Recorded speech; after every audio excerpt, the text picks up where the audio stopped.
nakaraan ay naririto pa.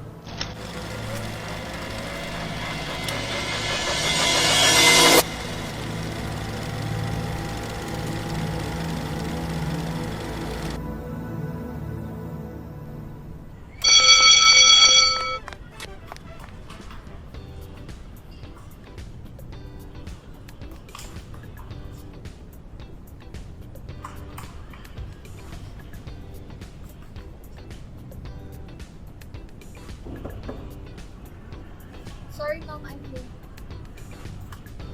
Alright, class, for our final project, we will make a creative, informative video about Sarah's life, works, and contribution, especially in this novel. Non-limited career for Group 1 and Alpini Books Small for you. Okay, class, I already said that cooking as was that happen on your Google Classroom, so make sure na basahin nyo lahat ng yon, okay? Yes. So, class dismiss. Bye.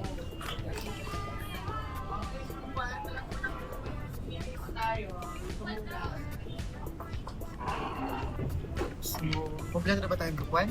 Yes, kompleto. Okay guys, we only have 1 week to prepare this video project.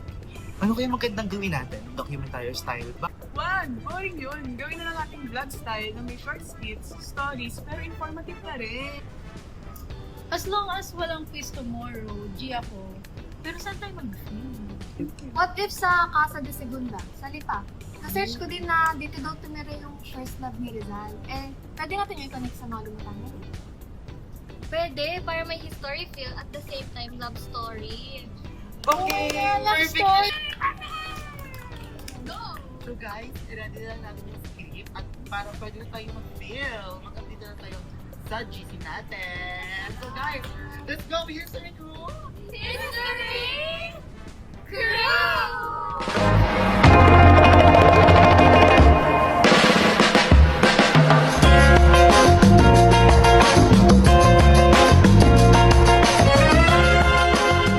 Hello mga ka-history! Welcome to another school survival vlog! Este Project Vlog. Pero bago yon, Angela, may pick up rin ako para sa'yo. Ano naman yun? Ikaw ba si Segunda Katigbak? Bakit? Kasi kahit hindi tayo tinadhana, ikaw pa rin ang laman ng puso't nobela ko. Ang Siya! Grabe ka naman, girl. Kakarating pa lang natin tapos pick up line na agad. Pero speaking of love, everyone, diba love na love din natin ang history? Tama! Correct! This time, we're here in Casa de Segunda, or the Luz Kadigbak Ancestral House in Lipa City, Batangas. Isang bahay na may koneksyon sa buhay ni Dr. Jose Rizal. Hi guys! Alam niyo ba, sa atin lang to ha. Dito daw nakatira yung first love ni Rizal. First love! Pero, wala tayo dito para sa love story ha. We're here to know Rizal's real story, especially his life, his works, and his novel Noli Me Tangere. So join us as we explore this beautiful ancestral house with a mix of facts about Rizal and how his stories still connect us today. So let's go, guys! Ano pang hinihintay natin? Let's go! Guys, pasok na kami. Wait guys, sino yung yung bell? Ang cute. Try nyo nga. Mga panumi! Deja. Isa, pasok na kami. Dahil tayo.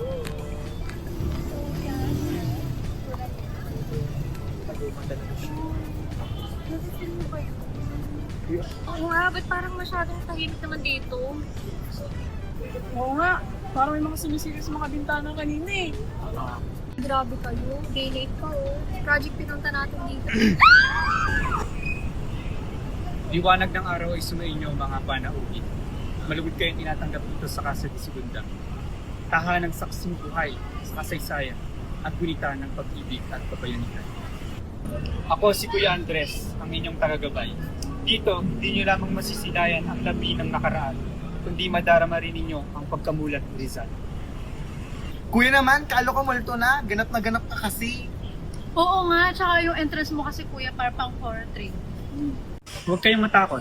Ang bahay nito ay puno lamang ng mga alingaw-ngaw, hindi ng multo, kundi ng mga alaala. Wow, poetic ka kuya ha. Kasaysayan ay hindi lang nakasulat sa libro. ito rin ay nasa paligid, nag-iintay marinig ng marunong makinig. Sige na't maglibot na kayo upang alamin ang kwento ng bawat silid.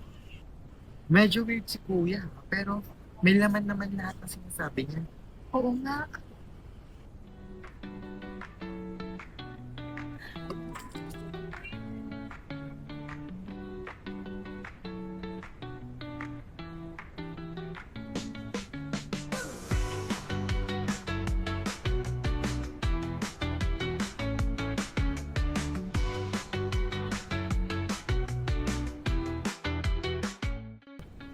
Ang ganda din. Uy, mag-video ka.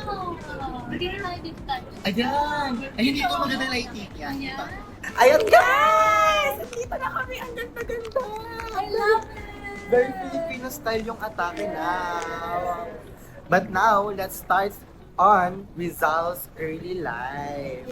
Alam nyo ba na si Jose Protasio Rizal Mercado E. Alonso Rialonta ay pinanganak noong June 19, 1861 sa Calamba, Laguna. Yes. And alam niyo pa rin guys that Rizal was 7 of 11 children of Don Francisco Mercado and Doña Teodora Alonso. Ang His pusa. parents valued education more than anything. Ang tatay niyang si Francisco Mercado ay isang edukado at respetado magsasaka. Samantalang ang kanyang ina na si Teodora Alonso ay isang tangko na nagturo sa kanya ng pagdadasal, pagsusulat, pagbabasa at mga buting asal.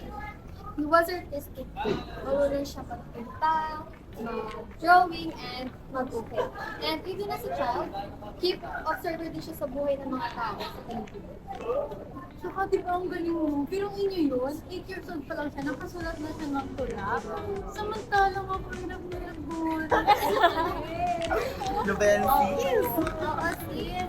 Alam mo ba yung unang tula na naisulat ni Rizal? Kung hindi lang ako nagkakamali, ang title ata nun is Sa Aking Mga Kabataan.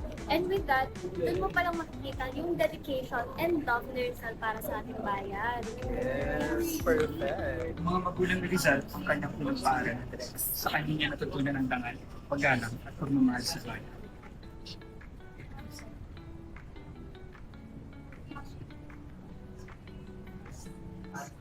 Taas na tayo, guys! Yes!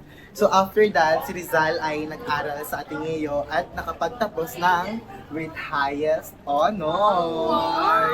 Then after that, nag-take siya ng medicine sa UST. Pero ipinagpatuloy niya ang kanyang pag-aaral sa Europe, specifically sa Madrid, sa Paris, at sa Germany. Ang dami naman. Yes, and dun niya nakilala ang makabagong idea tungkol sa kalayaan at pagkakapantay-pantay, which shaped his his vision. Para kay Rizal, ang karunungan ay sandata laban sa pagkaalipin. Hindi siya pumili ng dahas, pinili niya ang panulat. Ang kuya, kaya pala writer din ako. Pwede na ba akong bayani? So aside from that guys, hindi lang sa pagsusulat naging dakila si Rizal. He was also a doctor, a artist, scientist, and a linguist. Diba? All around? Yes! Kaya hindi nakakapagtaka kung bakit siya naging inspirasyon ng marami. Kasama na si Segunda Katibak na minsan ring naging parte ng kanyang kabataan. Yes. Pero kahit sandali lang ang pag-ibig nila, nagpatuloy pa rin ang kanyang mas malalim na pagmamahal. Ito ang pagmamahal niya sa kanyang mama. Uy guys, ang ganda doon. Let's go doon. Oo nga. Ayan na. Wait lang. Parang familiar talaga yung May mga lugar na tinatawag ang ating diwa, lalo na kung may connection ng puso. Kuya, nagugulat ka na naman eh. At dahil doon, pinaniniwalaan ni Rizal na edukasyon at kabutihan ng puso ang susi sa pagbabago. At para sa kanya, ang karunungan ay sandata laban sa pagkaalipin. While studying in Europe, Rizal met other Filipino who wanted reform under Spain. Kaya naman, doon niya naisipang gamitin ang pagsulat para magmulat ng tao. At alam niyo ba guys, na imbis na tumigil sa paggawa ng artikulo, ang ginawa niya, gumawa pa siya ng malaki para makapagpamulat sa buong Pilipinas. Kaya At niyo yun ba na nga, at yun na nga yung nobelang Noli Me Tangere, the book that shook the Spanish authorities.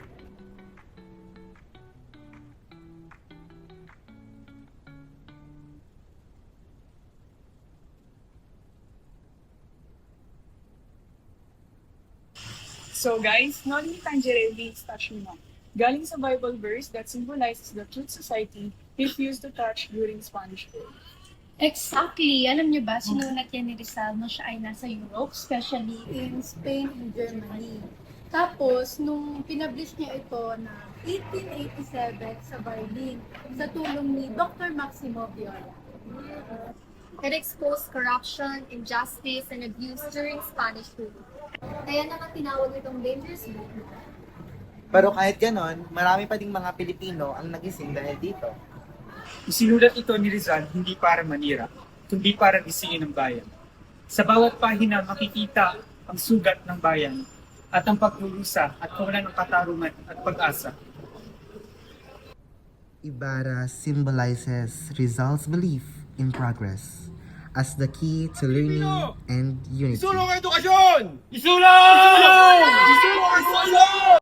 Kaya hanggang ngayon, edukasyon pa rin ang susi sa pagbabago. At ang kabataan ang tagapagdala ng liwanag. Crispin! Basilio!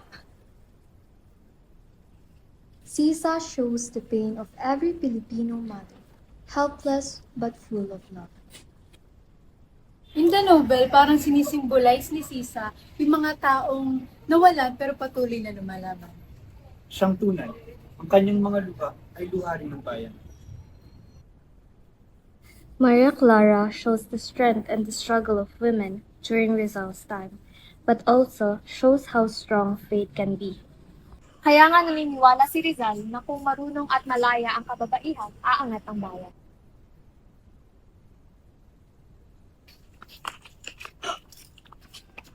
Elias!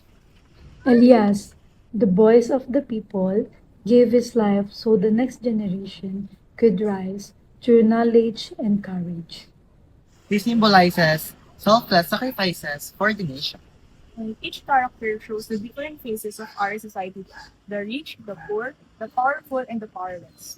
And through them, Rizal called the reform and not revenge. Kaya hanggang ngayon, Noli Me Tangere reminds us that the real change starts with awareness and love of truth. Because of the Noli Me Tangere, Filipino people started asking questions about freedom and justice. Yes, that's correct. And Rizal proved that a pen might be mightier than a sword. His writings inspired Filipino nation's awakening. And when he was executed on December 30, 1896 in Bagong Bayan, his legacy didn't die, it grew. He's shown that love for country has mind and heart, not violence. Ang ganda ng lugar na to. Kaso, kanina pa ako may nararamdaman. Kaya nga parang nag-iiba yung hangin. What if minumulto na tayo ni Jose Rizal pati ni Segunda Katigo? Hindi tama na nga yung katatakutan nyo.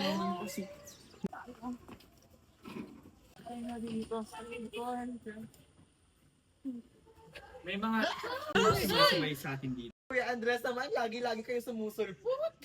Huwag kayong matakot. Tanging alaala lamang ang sumasabay sa atin dito. Andres naman nanamay pa eh.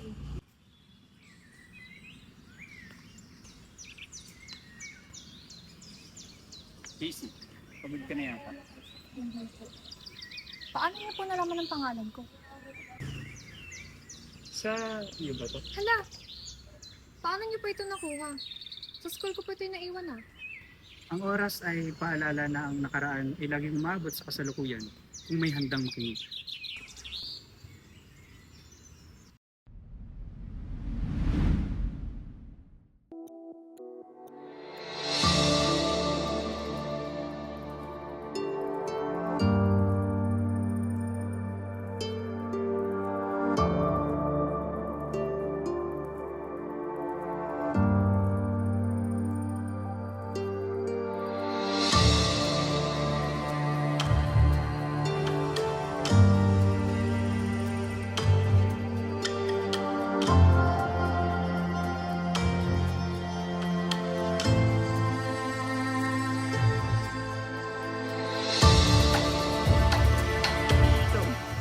Uy, Casey, kanina ka pa namin hinahanap. Okay ka lang ba? Outro na daw tayo.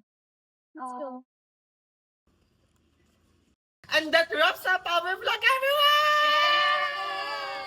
From Calamba to Berlin, Rizal's journey proves that education and love for truth builds a nation. Pa guys, hindi lamang isang lumang nobela ang No Limit Tangerine. Ito ay tindig ng bayan. And maybe history never really left us. It just waits for those who still listen. Sabay-sabay nating pahalagahan at panatiliin ang ating kasaysayan. Sabi nga ni Alias sa nobelang No Limit Tangerine, Mamamatay ako, hindi nasilayan ang pagsikat ng araw sa aking bayan. Kayong makakita niyon, tanggapin ninyo ito. At huwag kalimutan ang alagad sa gabi. And see you in our next vlog! Bye! Guys, finally, natapos na natin to. Ito yung pinaka-the best project na nagawa natin so far. Tama, ang ganda ng project natin na to oo nga, tsaka yung place na napili natin, ang ganda talaga. May historic feels. Tama ka dyan, sis. Si Kuya Andres, kahit parang panahon pa siya ni Lola magsalita. Diba? May matututunan ka talaga. Speaking of Kuya Andres, nasa na nga pala siya? Hindi na tayo nakapag-thank you eh. Guys, salamat kape. Sorry, hindi ako makakasama. May date kasi ako eh. May... Next time na lang. Bye! Bye Go, tayo. guys. Coffee, coffee. Kami guys, so yung edit. Sige, ako na bahala. Coffee. Bye po. It's a wrap, guys. Edit na.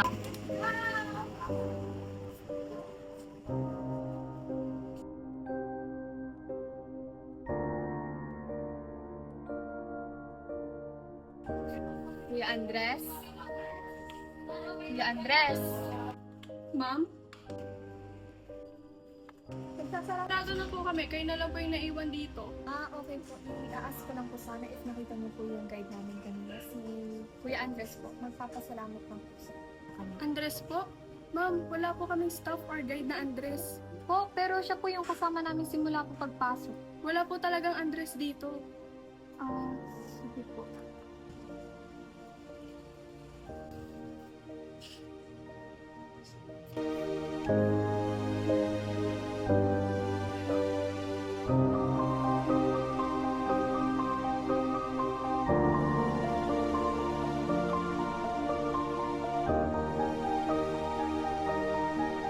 Ang nakaraan ay naalala ng mga handang makinig. Ang unang pumapasok sa isip mo kapag narinig mo ang pangalang Rizal. After nung pumapasok sa isip ko pag narinig ko yung pangalan ni Rizal, ay yung mga bagay na ginawa niya yung mga pangalan niya. Kasi si Rizal kasi, isa siya sa mga tao na nagmulat sa napakaraming Pilipino upang labanan yung mga sumasakop sa atin. Kumbaga siya yung pinaka bunga ng revolusyon na tinatawag natin. Kung saan yung mga ginawa niya, yung mga kwento na sinulat niya, yung mga nobela na ginawa niya, ay yun yung mga bagay na nagpamulat sa maraming Pilipino upang lumaban sa karapatan nila na inaabuso yung mga sumakop sa kanila ng panahon nila. Sa tingin niyo, bakit mahalaga pag-aralan pa rin buhay ni Rizal at ang mga kanyang akda tulad ng No Limit Tangerine? Mahalaga pa rin itong pag-aralan dahil relevant pa rin ito sa mga kabataan sa ngayon dahil dito namumulat sila sa mga upang magkaroon ng paninindigan katulad ng paglaban sa katiwalaan at kung ano yung kahalagahan ng ating history. Paano niyo po pinapakita ang pagmamahal niyo sa bayan sa simpleng tao? Siguro yung simpleng paraan yung pagsunod sa mga batas na meron tayo, ang paggalang sa bayan natin, like yung pagbibigay ng respeto kumbaga. Siyempre, isa sa halimbawa nito is yung pagpapahalaga natin sa ating history dahil dito natin nalaman kung ano yung ating mga pagkahagunan. Oh my God! Guys, kapagod! Totoo. Worth it naman eh. Okay, stop na. Okay. Ay ka lang ba? Kanina ka pang tulaman na simula nung umalis tayo sa kasha. Guys, ako lang ba? Pero para kasing napansin ng kakaiba kay Kuya Andres. Parang hindi siya galing sa time natin. Oo, pero hindi ba kaya ganun lang siya? Kasi pang history talaga yung vibes niya. Guys, wala daw Andres na guide or tauhan sa kaso ni Anong wala? Eh kasama natin siya buong tour sa loob. Hindi nga, Casey. Baka pinaprank mo lang kami, ha? O, teka nga. Tingnan niyo muna dun sa mga video Check clips sa phone kanina niyo. ha. Check niyo sa phone niyo. Ito oh. Tingnan niyo. Wait. Itong card oh. Girl, wala si Kuya Andres. Wala. Guys, wala talaga. Kita-kita ko yung kanina. Siya. Bakit wala dito? Tsaka nagsasalita dito kanina. Kaya nga Usap sinapat natin dyan, yung diba? camera kay Kuya Andres. Ay, oo, tinuro ko si Kuya Andres dito. Wala. Baka nga hindi siya mul. Baka boses siya ng nakaraan na patuloy tayong tinuturuan at pinapaalala.